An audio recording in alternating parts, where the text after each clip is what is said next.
Little tata নিবেদিত DBC নিউজের নিয়মিত আয়োজন সংবাদ সম্প্রসারণে সবাইকে স্বাগত জানাচ্ছি আমি ফাহমিদা শম্পা। দিনের বাছাই করা সংবাদ এবং এর পর্যালোচনা নিয়ে সংবাদ সম্প্রসারণে আজ অতিথি হিসেবে অনলাইনে যুক্ত আছেন দৈনিক সমকালের উপদেষ্টা সম্পাদক আবু সাইদ খান, সিনিয়র সাংবাদিক জাকারিয়া কাজল এবং পরিবেশ ও জলবায়ু বিশেষজ্ঞ অধ্যাপক ডক্টর আইনুন নিশাত। তিনজনকেই স্বাগত জানাচ্ছি আজকের সংবাদ সম্প্রসারণে। আইনুন নিশাত, আপনাকে দিয়ে আজকের আলোচনা শুরু করতে চাইব। আমরা চট্টগ্রামের এবং কক্সবাজারের যে সংবাদগুলো দেখছিলাম, বৈরী আবহাওয়া আসলে বৈরী হয়ে উঠছে দিনকে দিন। পাহাড় ধসে গতকালও আমরা দেখেছি সেখানে প্রায় 20 জনের মতো মানুষ মারা গিয়েছে, আজকেও পাহাড় ধসের ঘটনা ঘটেছে, সেই সাথে তো বন্যা আসলে আছেই। এই যে পাহাড় ধসের ঘটনা প্রতি বছরই চিটাগংয়ে ঘটে থাকে, আমরা দেখি এই পার্বত্য এলাকাগুলোতে। এটি কি খুবই স্বাভাবিক ঘটনা, নাকি আমাদের জন্য এর পেছনে অশনি কোনো সংকেত অপেক্ষা করছে? ধন্যবাদ। আপনি বলে ফেললেন, কথাটা খুব খাঁটি, অত্যন্ত স্বাভাবিক ঘটনা। শ্রাবণ মাসের 14 তারিখ, বৃষ্টি হবে না তো কি হবে?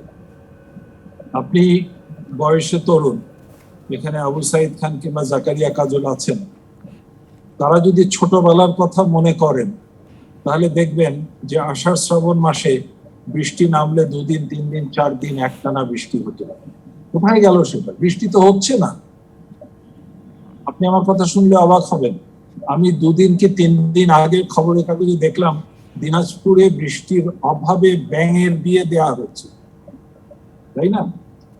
কৃষককে যারা ইন্টারভিউ করেছেন ইলেকট্রনিক মিডিয়া, কৃষক বলছে আমি আমন ধান লাগাতে পারছি না, আষাঢ় পার হয়ে শ্রাবণ পার হয়ে, তাই না, অগাস্ট মাসের চলে এসছে ভাদ্র মাসের কাছাকাছি। কাজেই বৃষ্টির প্যাটার্ন এবং অ্যাপ্রোচ বদলে গেছে। একই সাথে আমরা দেখছি পৃথিবীর কিছু জায়গাতে প্রচন্ড গরম, যেখান থেকে আগুন জ্বলছে। California, Oregon, Alaska, British Columbia, Canada, সাইবেরিয়াতে আগুন জ্বলছে, এত গরম। আমাদের এখানেও এশিয়ার বেশ কিছু জায়গাতে একই সমস্যা দেখা দিচ্ছে। বাংলাদেশের উত্তরবঙ্গে বৃষ্টি নেই, এমনিতেই এই বছর খরা গেছে, 5 মাস বৃষ্টি হয়নি, কিন্তু স্বাভাবিকের তুলনায় এখনো বৃষ্টি কম। আমরা ভারতে দেখতে পাচ্ছি দিল্লিতে 3 ঘন্টায় 100 মিলিমিটার বৃষ্টি হয়েছে। আমি তো চিন্তা করতে পারি না ঢাকায় 3 ঘন্টায় 100 মিলিমিটার বৃষ্টি হওয়াটা খুব স্বাভাবিক ঘটনা ঘটবে, কিন্তু তাহলে ঢাকা শহরের 80% এলাকা ডুবে যেতে পারে।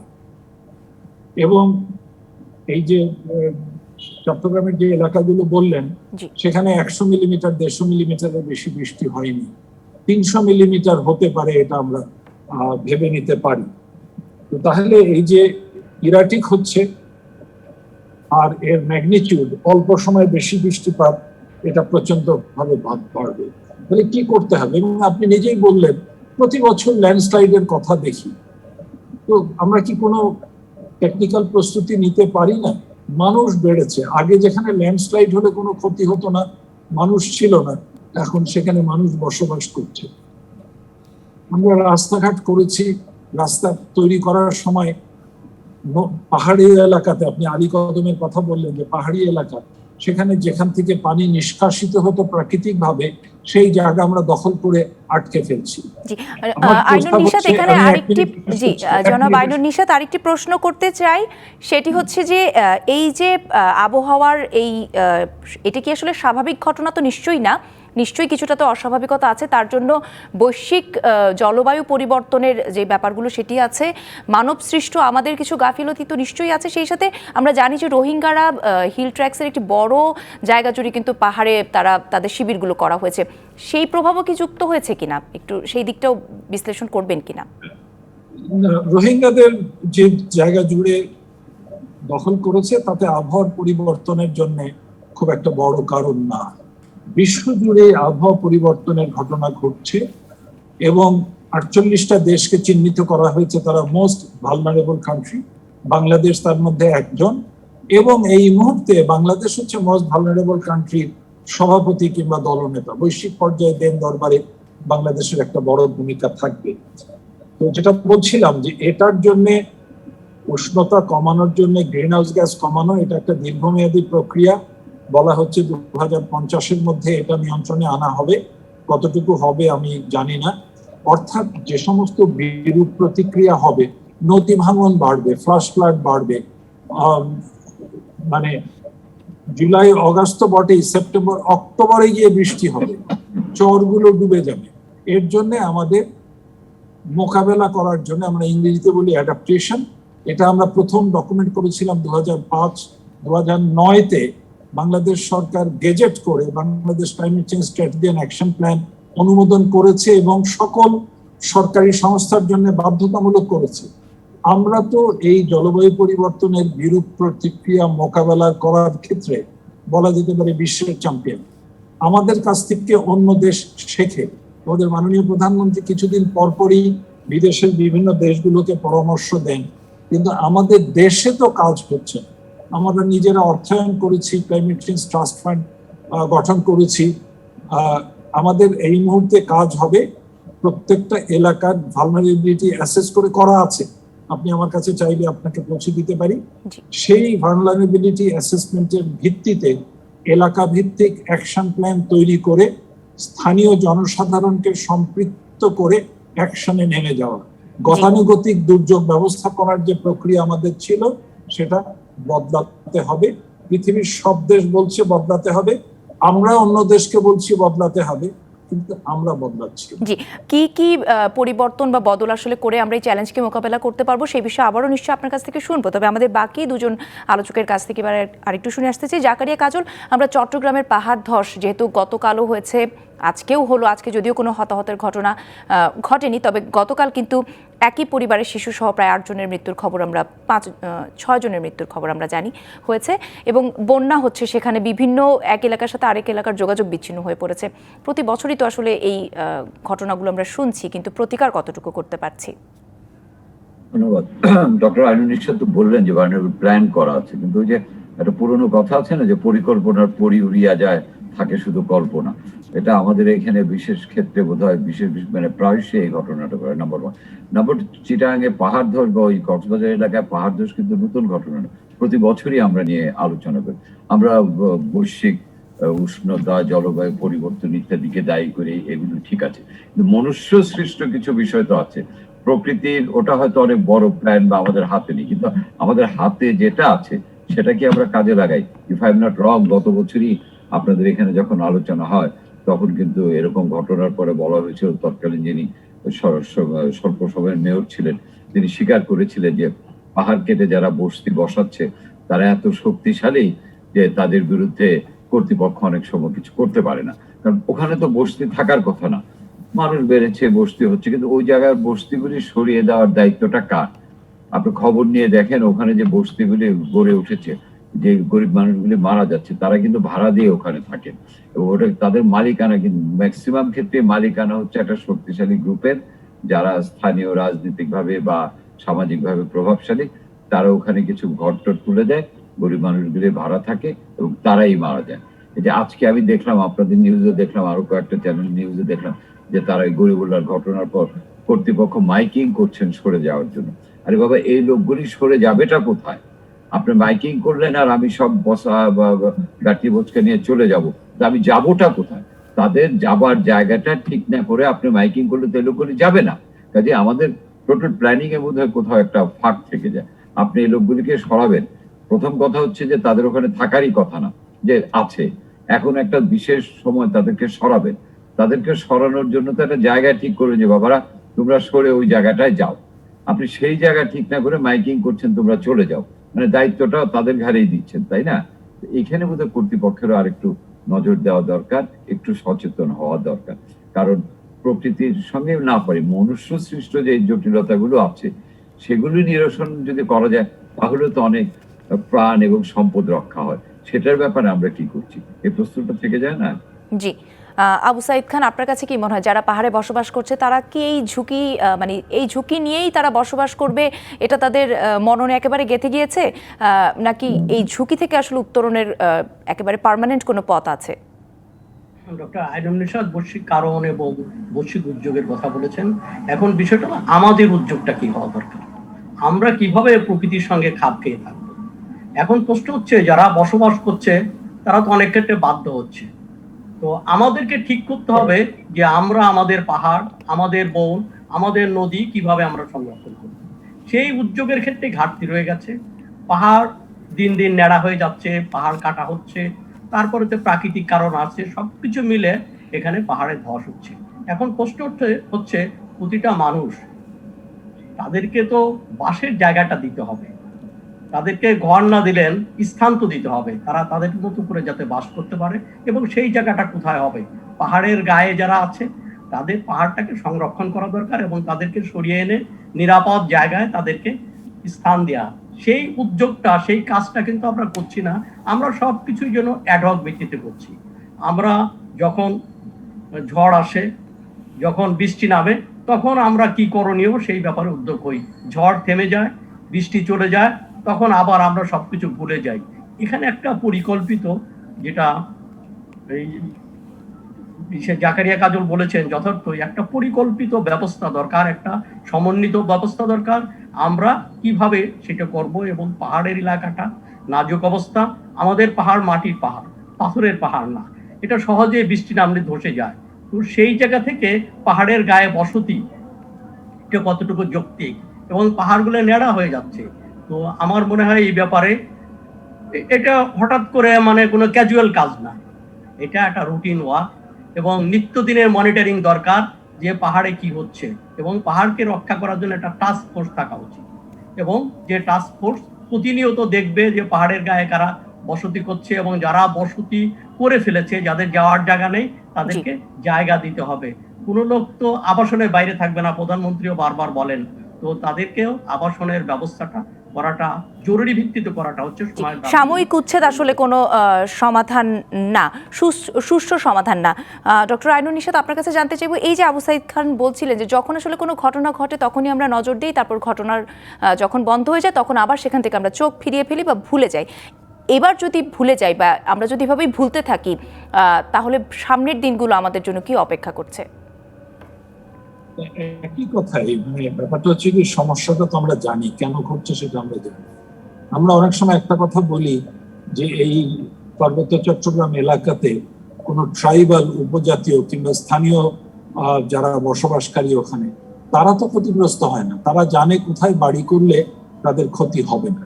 তো আমার এই মুহূর্তে সরাসরি প্রস্তাব হচ্ছে, বহু প্রকৌশলী আছে, বুয়েট আছে, চিটং ইউনিভার্সিটি আছে, পাবলিক পিডব্লিউডি আছে, একটা পাওয়ারফুল টাস্ক ফোর্স করে প্রত্যেকটা পাহাড়ের গায়ে যেখানে মানুষের বসতি আছে চিহ্নিত করে, যারা রিস্কের মধ্যে আছে তাদেরকে অল্টারনেটিভ জায়গায় চলে যাওয়া, অল্টারনেটিভ জায়গা চিহ্নিত করে আর কি করে নিরাপত্তা বাড়ানো যেতে পারে। আবু সাইদ খান ঠিকই বলেছেন, পাহাড়গুলো বন শূন্য হয়ে গেছে, যারা মাটি ধরে রাখতো। কাজী ল্যান্ডস্লাইডের এগেনস্টে সমাধানগুলো, টেকনিক্যাল সমাধান বের করে ইমার্জেন্সি ভিত্তিতে বাস্তবায়ন শুরু করতে হবে। একই কথা বন্যার জন্য, জলাবদ্ধতার জন্য প্রয়োজন। দেখেন, আমি ছোটবেলায় দেখেছি গ্রামের রাস্তায়, ছোট রাস্তায় রওনা দিলে পথে ব্রিজ পড়তো, সেতু, যার পিঠটা ছিল উটের পিঠের মতো। আমরা এখন এগুলোকে সমান করে কালভার্ট বানিয়েছি। কালভার্ট হচ্ছে যেটার তলা দিয়ে নৌকা যায় না, সেতু হচ্ছে যেটার তলা দিয়ে নৌকা যায়। এবং কালকে না পরশু দেখলাম মাননীয় প্রধানমন্ত্রী সিদ্ধান্ত দিয়েছেন যে তথাকথিত সেতুগুলো ভেঙে উঁচু করতে হবে যাতে তলা দিয়ে নৌকা যেতে পারে। এটার জন্য দায়ী কে? পেশাজীবী প্রকৌশলীরা দায়ী। তারা নদীগুলোকে আটকে দিয়েছে। স্থানীয় সরকার মন্ত্রণালয়ের কর্তা ব্যক্তিরা এলো পাথারি ব্রিজ বানায় নদীর প্রবাহটাকে বন্ধ করে। যে বৃষ্টিটা চিটাং হিল ট্র্যাক্সে হচ্ছে এখন, চিটাং কক্সবাজার, এটা তো আমার কেন্দ্রস্থলেও হতে পারে, এটা আমার দিনাজপুরেও হতে পারে। তাহলে গ্রামাঞ্চলে কি অবস্থা দাঁড়াবে? কারণ ওই সেতুর তলা দিয়ে আর কালভার্টের তলা দিয়ে তো পানি যাবে, পানি আটকে থাকবে। আমাদের অভ্যাস হচ্ছে একটা জায়গা ব্লক করে রাস্তা বানানো। যেমন আমাদের হাওড় অঞ্চলে দেখবেন, অষ্টগ্রাম কিংবা এই সমস্ত অঞ্চলে আমরা হাওড়ের মধ্য দিয়ে রাস্তা বানিয়েছি। পরবর্তীতে প্রধানমন্ত্রী সিদ্ধান্ত দিয়েছেন যে না, এই ধরনের রাস্তা হবে না, রাস্তাগুলো হবে ট্রেসেলের উপরে কিংবা তলাটা খোলা থাকবে। তো প্রধানমন্ত্রীকে এই সিদ্ধান্ত দিতে হয় কেন? কেন কারিগরি বিশেষজ্ঞরা সিদ্ধান্ত দেয় না? এর জন্য আমি একটা কথা বলি শেষ করব, কোনো জবাবদিহিতা নেই। যাদের যে সমস্ত কর্তা ব্যক্তি, প্রকৌশলী বলেন আর আমলা বলেন, যাদের ভুল সিদ্ধান্তর কারণে যত্ন সহকারে সিদ্ধান্ত নেয়নি বলে এই যে ক্ষতি হচ্ছে, তাদের কোনো জবাবদিহিতা নেই। সারা বিশ্ব জুড়ে জলবায়ু পরিবর্তনের ক্ষেত্রে নতুন যেটা শব্দ সংযোজিত হচ্ছে, ট্রান্সপারেন্সি, অ্যাকাউন্টেবিলিটি, ইনক্লুসিভনেস, পার্টনারশিপ, এটা ছাড়া বিশ্ব আপনাকে সাপোর্ট করবে না। আসুন আমরা জবাবদিহিতা ইন্ট্রোডিউস করি। জি, জনাব আইনুন নিশাত আমাদের সঙ্গে যুক্ত হবার জন্য এবং গুরুত্বপূর্ণ তথ্যগুলো শেয়ার করবার জন্য আপনাকে ধন্যবাদ। জাকারিয়া কাজল, এই অংশের আলোচনা আপনাকে দিয়ে শুরু করতে চাইব। আমাদের আজকে আরেকটি খবর নিশ্চয়ই দেখেছেন, সেটি হচ্ছে শিল্প কারখানার যারা মালিকরা আছেন, ব্যবসায়ী সংগঠনের যারা নেতারা আছেন, তারা প্রশাসনের সঙ্গে, সরকারের সঙ্গে দেখা করে শিল্প কারখানা সব খুলে দেবার দাবি জানিয়েছে। বিপরীতে সরকারের তরফ থেকে ইচ্ছা হচ্ছে 5ই আগস্ট পর্যন্ত যে কঠোর বিধিনিষেধ চলছে সেটি যাতে চলমান থাকে। আপনার কাছে কি মনে হয়, দেশের সার্বিক করোনা পরিস্থিতির মধ্যে অর্থনীতি এবং করোনা এই দুটোর বিবেচনার মধ্যে সবকিছু খুলে দেওয়া কতটা যৌক্তিক হবে? আমি বুঝলাম না, আজকে মানে 5 তারিখ পর্যন্ত এমনিতেই কিন্তু আপনার ঈদের সময় আপনি দেখবেন গার্মেন্টস অনেক শিল্প কারখানা 7 দিন ছুটি এমনিতেই থাকে। এর মধ্যে দেশের এখন যে ভয়াবহ একটা অবস্থা, আপনি দেখেন মৃত্যু কমছে না, সংক্রমণের হারও কমছে না, সেখানে আর 7 দিন বাড়িয়ে যদি আমরা একটা ভালো ফল পাই, এটা নিয়ে এত বেশি শিল্প মালিকদের উত্তেজিত বা এত বেশি তৎপর হওয়ার কোনো যৌক্তিক কারণ আমি দেখি না, নাম্বার 1। নাম্বার 2, দেখেন আমরা একটা খুব কি বলবো, খুব পপুলার কথা বলি যে জীবন না জীবিকা, জীবন না জীবিকা, জীবন না। আর আপনি যদি জীবন না থাকে, আপনি জীবিকা দিয়ে কি হবে, তাই না? আর জীবন যদি থাকে, সামহাও জীবিকার একটা ব্যবস্থা কিন্তু হয়ে যায়। আপনি যদি পার্টিকুলারলি জীবন জীবিকার কথা বলেন, জীবন না থাকলে জীবিকাটা কার জন্য? এবং হ্যাঁ, আমিও মনে করি যে দীর্ঘদিন তো এভাবে রাখা সম্ভব না। দীর্ঘদিন আপনার মাসের পর মাস শিল্প কারখানা উৎপাদন সব বন্ধ রাখা সম্ভব না, এটা যে কেউ বুঝবে। কিন্তু এই 5 তারিখ পর্যন্ত, আপনাদের 5 তারিখ পর্যন্ত কেন করা হলো? ওই যে ঈদের জন্য যে আমরা খামারিদের কথা চিন্তা করে এবং ধর্মীয় কথা চিন্তা করে 7 দিন যে খুললাম, এর আগের 14 দিনের এফেক্টটা কিন্তু 7 দিন আমাদের ধুয়ে মুছে দিচ্ছে। এবং আমাদের যারা বিশেষজ্ঞ, তাদের বক্তব্য হচ্ছে 14 দিন যদি আপনি টানা করতে না পারেন, তাহলে আমরা এই চেনটা ভাঙতে পারবো না। এই প্রথম এই 14 দিন টানা, এর আগে 7 দিন ভেঙে আমরা দেখি না যে এই চেনটা ভাঙে কিনা। কারণ এটা খুব সত্য কথা যে আপনার খালি লকডাউন সমাধান, এটা আমি বুঝি, সবাই বুঝি। আমাদের মাস্ক করতে হবে, শারীরিক দূরত্ব মানতে হবে। এবং জাকারিয়া কাজল, ব্যবসায়ী নেতারা কিন্তু বারবার একটি যুক্তিকে সামনে দাঁড়া করাচ্ছেন, সেটা হচ্ছে তারা আন্তর্জাতিক বাজার হারাবেন। এই কথাটিকে বলেই কিন্তু তারা বারবার সামনে আনছেন। তাদের যুক্তিটা এটাই যে বিদেশি বায়ার যারা আছে তারা তাদের হাতছাড়া হয়ে যাবে। এই যুক্তিটা আসলে কতটা যৌক্তিক? আমি তো এমন সংবাদও দেখেছি, বন্ধ হওয়ার আগে যে অর্ডার হাতছাড়া হয়ে যাচ্ছে। ঢাকার প্রভাবশালী কাগজগুলিতে এইরকম তো ছাপা হয়েছে। হয় কি, আমাদের ব্যবসায়ীরা তো এখন মিডিয়া বলেন, সব জায়গায় তো তাদের একটা সম্পৃক্ততা আছে। বাস্তবতা হলো এই কিছু সংবাদ কিন্তু সংশ্লিষ্ট মালিকদের, যতটা না ইন্ডাস্ট্রির স্বার্থ রক্ষা, তাতে সংশ্লিষ্ট মালিকদের স্বার্থ রক্ষা তো কিছু সংবাদ ছাপা হয়, তাই না? অর্ডার হাতছাড়া হবে না সেটা আমি বলছি না, কিন্তু এই 7 দিনের জন্য একেবারে সব অর্ডার চলে যাবে, এটাও কি বাড়াবাড়ি নয়? লেটস সি, যদি 5 তারিখের পরে, গভর্নমেন্ট তো বলেছে 5 তারিখের পরে যদি কমে, তাহলে নতুন ভাবে চিন্তা ভাবনা করবে। এবং আমি মনে করি জীবন জীবিকার প্রশ্নে জীবনকে আগে প্রাধান্য দেওয়া উচিত।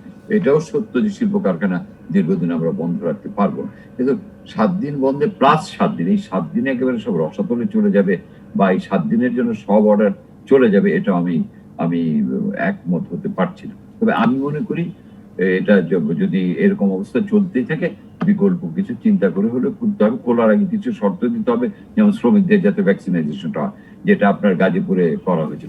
আমরা তো শুরু করি খুব চমৎকার ভাবে, কিন্তু আমরা এটা কন্টিনিউ করতে পারি না। কিন্তু এসব ক্ষেত্রে কন্টিনিউশনটা যাতে থাকে, সেটা নিশ্চিত করে খুলে দেওয়াটার পক্ষে আমি, কিন্তু এই অবস্থায় খুলে দেওয়ার আমি পক্ষে। জি, আবু সাইদ খান, আপনার কাছে কি মনে হয় দেশের বর্তমান পরিস্থিতিতে আসলে খোলাটা কি যৌক্তিক হবে, না 5 তারিখ পর্যন্ত আসলে অপেক্ষা করাটা জরুরি আমাদের জন্য?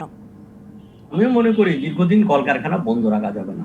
দীর্ঘদিন তো না, 14 দিনেরই তো ব্যাপার আসলে। হ্যাঁ, আমি সেই জন্য বলছি যে তবে আমাদেরকে 5 তারিখ পর্যন্ত অপেক্ষা করাটাই হলো যৌক্তিক। কেননা ঘটনাটা হচ্ছে যে একটা লকডাউন এর আগে আমরা দেখেছি অনেক ঢিলে ঢালা, এবার অনেকটা কঠোর কিংবা অনেকটা নিয়ম মাফিকই লকডাউন। মন্দের ভালো। তো সেই জায়গা থেকে আমার মনে হয় 5 তারিখ পর্যন্ত চেইনটা ভেঙে দেওয়া যায় কিনা আমাদেরকে অপেক্ষা করা উচিত, এবং তারপরে জাকারি খাতুন যেটা বলেছেন যে যথার্থই তারপরে টিকাদান এবং অন্য অন্য বিষয়কে নিশ্চিত করে এটা করা। আর একটা হচ্ছে যে ঠিক আছে, আমি যুক্তির খাতিরে বললাম যে ইন্ডাস্ট্রিগুলো খুলে দেওয়া হলো, গার্মেন্টস গুলো খুলে দেওয়া হলো, কিন্তু সব জায়গায় কিন্তু শৈথল্য চলে আসবে, কেবল গার্মেন্টস এর ক্ষেত্রে হবে না, এই লকডাউন প্রক্রিয়াটা ব্যর্থ হয়ে যেতে পারে। এই জন্য 5 তারিখের পর্যন্ত অপেক্ষা করা এবং সেই সঙ্গে আমাদেরকে আনুষঙ্গিক যে প্রস্তুতিগুলো সেগুলো গ্রহণ করা উচিত। জি, আরেকটি বিষয়। জি, আপনি গার্মেন্টস খুলবেন, কালকে আপনি বিপণী বিতান বলবেন, আপনি প্যান্ডোরাস বক্স ওপেন করলে কিন্তু আর কাউকে থামিয়ে রাখতে পারবেন, এটা হলো বাস্তবতা, অভিজ্ঞতা তাই বলে।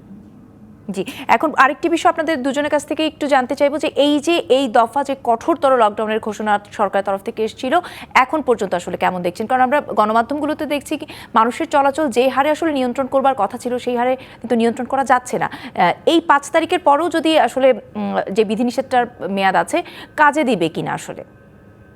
আমাকে যদি বলেন, আমি কিন্তু এই যে মানুষজন আসছে যাচ্ছে, আপনি তো এটা আশা করতে, কারফিউ সিচুয়েশন আশা করতে পারেন না। পৃথিবীর কোন শহরেই কিন্তু একেবারে জনশূন্য থাকবে না। আমি তো মনে করি হ্যাঁ লোকজন আসছে যাচ্ছে, তারপরেও তো এখন যেটা হচ্ছে, আপনি ঢাকা শহরে কত লোক বেরোতো ডেইলি, এখন কত লোক বেরোয়, কত গাড়ি বেরোতো, আপনারা সবাই বলছে যে প্রাইভেট কারে ছেয়ে গেছে ঢাকা, কত গাড়ি বেরোতো, একটা পর্যায় পর্যন্ত তো সীমিত আছে, তাই না? 100% কোনো কিছুই সম্ভব না, এটা বেহেশতে ছাড়া আর কোথাও, মর্তে কোথাও শতভাগ কোনো নিয়ম মানবে না কেউ। তারপরে আমি মনে করি যে হ্যাঁ আরেক ভালো হতো, আরেকটু ভালো হলে।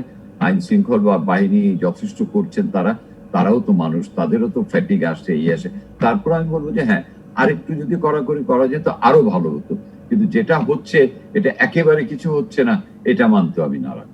জি, আবু সাইদ খান, এই বিষয়ে আপনি কোনো কিছু যুক্ত করতে চান কিনা? আপনার পর্যবেক্ষণ কি বলে? নিশ্চয়ই আমি কাজের সঙ্গে একমত, খানিকটা কার্যকর তো হচ্ছে এবং 100 ভাগ কার্যকর আশা করা যায় না। তো এই চেইনটা ভেঙে দেওয়ার জন্য অতীতের চেয়ে এবার কিন্তু মোটামুটি সবাই সক্রিয় আছে এবং আইন শৃঙ্খলা রক্ষা বাহিনীও মাঠে আছে। এটাকে কার্যকর করার জন্য এখানে যে জিনিসটা একটা ল্যাকিং রয়ে গেছে, দুর্বলতার দিকটা হচ্ছে এখানে যে ইনভলভমেন্ট, অর্থাৎ জনগণের ইনভলভমেন্ট, স্থানীয় সরকারের ইনভলভমেন্ট, সেই কাজটা কিন্তু হচ্ছে না। আর দ্বিতীয়ত আরেকটা ত্রুটি আমরা লক্ষ্য করছি যে যাদের ঘরে খাবার নাই, নিরন্ন মানুষ, তাদের হাহাকারের খবর কিন্তু পত্রিকাগুলোতে আসছে, তাদের ঘরে খাবার পৌঁছে দেওয়াটা যাতে কি মাধ্যমে, সেটা 333 মাধ্যমে হোক আর স্থানীয় সরকারের মাধ্যমে হোক, এটাও কিন্তু দরকার। একটা হচ্ছে যে এই পুরো শিশু যদি নিরন্ন থাকে, সে দায়টা তো আমাদের সবাইকে নিতে হবে, রাষ্ট্রকে তো বটেই। তো এই জায়গাগুলোকে আমাদের বিবেচনায় রাখা দরকার যে তবে লকডাউনটা শেষ কথা নয়, এর মধ্য দিয়ে অন্যান্য যে কাজগুলো, যেমন টিকাদান করাটা, সামাজিক দূরত্ব মেনটেন করা, জনসচেতনতাটা, সেটা করতে হবে। এখন তো আর করোনা কেবলমাত্র অভিজাত এলাকার কিংবা রাজধানী কিংবা শহর এলাকার রোগ নয়, এটা তো সারা দেশে ছড়িয়ে পড়েছে এবং মৃত্যুর সংখ্যাও হু করে বেড়ে চলেছে। তবে একটা হলো লকডাউনের মধ্য দিয়ে 30-এর মধ্যে, মানে 30-এর ভিতর ঘুরপাক খাচ্ছে, এটা অনেকেরই ধারণা আমরা করেছিলাম যে এটা হু করে বেড়ে যেতে পারে। তবে 30-এর অর্থাৎ যে শনাক্তের হার 30-এর কোটার মধ্যে এটা রক্ষা করা সম্ভব হচ্ছে। আমার মনে হয় যে লকডাউনের পরেও বিশেষজ্ঞদের মতামত নিয়ে পরবর্তী পদক্ষেপ, কিংবা এটা হতে পারে যে একটা সারা দেশে না হয়ে বিশেষ বিশেষ এলাকা যেখানে প্রাদুর্ভাবটা মানে বেশি, সেই সব এলাকাকে চিহ্নিত করে স্থানীয়ভাবে লকডাউন দেয়া যায় কিনা, এগুলো অবস্থা বুঝে আসলে ব্যবস্থা নেবার পরামর্শ থাকবে আপনাদের। আবু সাইদ খান, এই পর্বের আলোচনা আপনাকে দিয়ে শুরু করতে চাই।